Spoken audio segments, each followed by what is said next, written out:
L'Assemblée des Français de l'étranger remplit une double mission, consultative et électorale. Elle se réunit 2 fois par an en séance plénière à Paris, sous la présidence du ministre des Affaires étrangères et du directeur des Français à l'étranger et des étrangers en France, au mois de mars et au mois de septembre, avec 2 réunions intermédiaires qui sont des réunions du bureau et des présidents de commission en juin et en décembre de chaque année.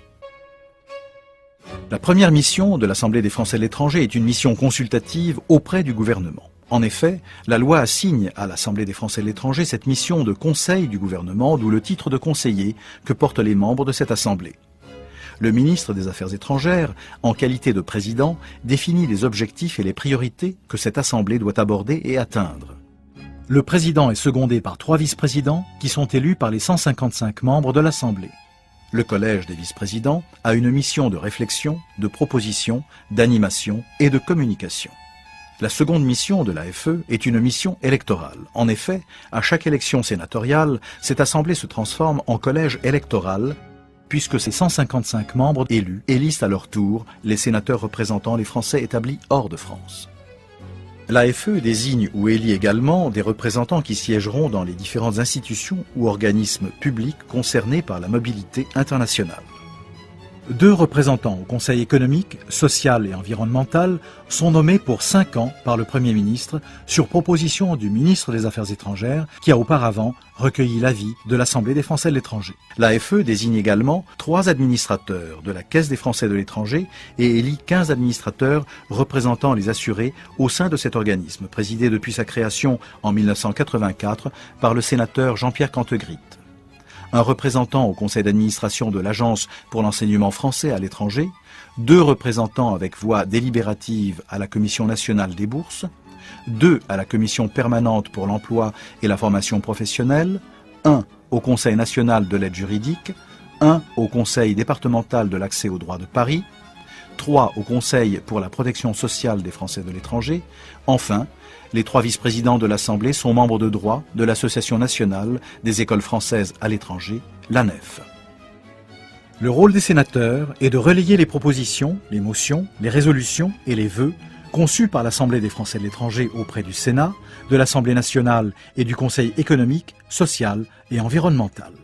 Les conseillers élus ont pour vocation première de mettre à disposition du gouvernement leur expérience de terrain et de représenter leurs concitoyens établis hors de France. Leur connaissance de la situation locale permet à l'ensemble de l'Assemblée de disposer des informations nécessaires à l'exercice de sa mission pour défendre les intérêts immédiats des Français de l'étranger auprès des autorités de métropole. Ces informations sont aussi relayées en haut lieu par les 12 sénateurs. Les activités professionnelles des membres élus de l'Assemblée reflètent la diversité et la richesse des parcours à l'étranger. On y trouve enseignants, chefs d'entreprise, architectes, ingénieurs, avocats, consultants, médecins, un restaurateur, plusieurs ambassadeurs de France en retraite ou encore un agriculteur éleveur. Les commissions examinent les projets de loi que le gouvernement leur soumet pour avis. Elles peuvent également élaborer des propositions de textes, de projets de loi à l'attention du gouvernement ou des propositions de loi à celle du Parlement.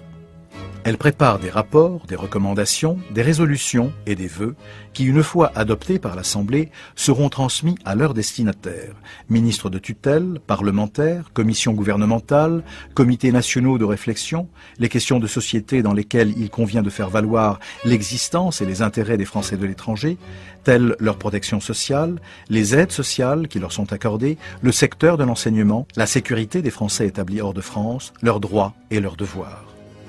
Cette Assemblée est formée de 5 commissions permanentes et de 3 commissions temporaires. La commission des lois et règlements.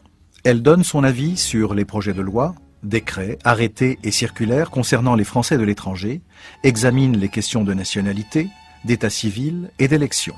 Elle a par exemple proposé la fusion des listes électorales, examiné les conséquences des nouvelles procédures de divorce pour les couples expatriés et les nouvelles règles encadrant les mariages binationaux ou encore la réforme de l'adoption internationale. La Commission des finances et des affaires économiques examine les chapitres concernant les Français de l'étranger dans les projets de loi établissant le budget des affaires étrangères et étudie les textes de projets ou de propositions de loi d'économie, de finances et de fiscalité. Elle est notamment informée des projets de conventions bilatérales visant à empêcher la double imposition. Elle a par exemple entrepris une étude de faisabilité pour la création d'une base de données référençant les PME-PMI et entreprises individuelles de droit local dirigées par des Français, ainsi que les conditions susceptibles d'améliorer l'implantation des entreprises françaises à l'étranger. La Commission des affaires sociales. Cette commission suit principalement les projets et propositions de loi concernant la sécurité sociale et l'aide sociale. Elle suit également le fonctionnement de la Commission permanente pour la protection sociale des Français à l'étranger et de la Caisse des Français de l'étranger que préside le sénateur Cantegrit. Elle étudie la mobilité internationale des Français ainsi que les questions d'emploi et de formation. Elle a par exemple tiré les conséquences des réformes de l'assurance maladie et des retraites pour nos compatriotes de l'étranger et proposé la mise en œuvre de conventions de tiers payants avec des établissements hospitaliers étrangers. Elle a dressé un comparatif des droits de nos compatriotes handicapés en France et à l'étranger et présenté une résolution pour atteindre l'égalité de traitement. La Commission des affaires culturelles et de l'enseignement. Cette commission est compétente pour tout ce qui concerne l'enseignement, la culture et l'information, notamment audiovisuelle. Elle suit aussi attentivement l'organisation de l'enseignement français à l'étranger, l'activité de l'Agence pour l'enseignement français à l'étranger, AEFE, de la Commission nationale des bourses, l'action audiovisuelle extérieure et en particulier le regroupement de TV5, RFI et France 24 et l'image de la France dans le monde. Elle a œuvré, par exemple, pour faciliter l'accès à l'université française et aux grandes écoles des étudiants français et étrangers scolarisés dans le réseau de nos lycées à l'étranger et au financement du programme Français langue maternelle, destiné à maintenir la langue maternelle des enfants scolarisés dans une autre langue. Elle suit attentivement la mise en place de la mesure de gratuité de l'enseignement français dans les lycées, de même que les spécificités des écoles réunies au sein de l'Association nationale des écoles françaises à l'étranger, ANEF, fondée par l'ancien sénateur Jacques Habert et présidée par le sénateur André Ferrand. La Commission de l'Union européenne est chargée d'examiner les directives et les règlements européens dans leurs conséquences pour les Français expatriés. Elle a récemment traité des questions de mobilité des patients dans l'espace européen et de la simplification des procédures administratives. Elle a examiné le projet de création d'un fonds de soutien aux expatriés européens victimes de catastrophes naturelles ou de crises politiques et s'est employée à organiser une réunion de responsables de conseils d'expatriés européens dans le cadre de la présidence française du deuxième semestre de l'année 2008.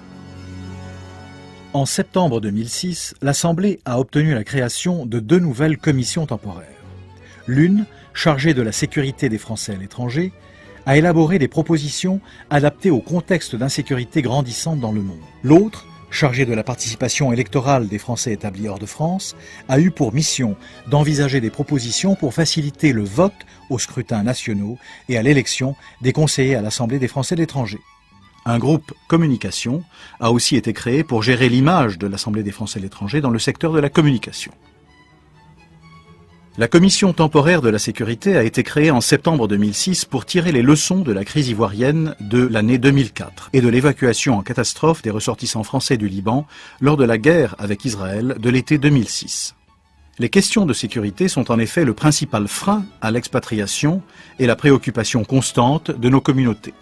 Elle a débattu de la sécurité des personnes, dressé un état des différents événements qui peuvent la menacer, catastrophes naturelles, crises politiques ou militaires, accidents industriels ou de transport, vols, agressions. Cela concerne les résidents français à l'étranger, mais aussi les 15 millions de vacanciers qui partent chaque année hors de nos frontières. La Commission temporaire de la participation électorale a été créée en septembre 2006. Elle a proposé 37 mesures de nature politique, symboliques et techniques qui pourront contribuer à améliorer la participation des Français établis hors de France aux différents scrutins nationaux.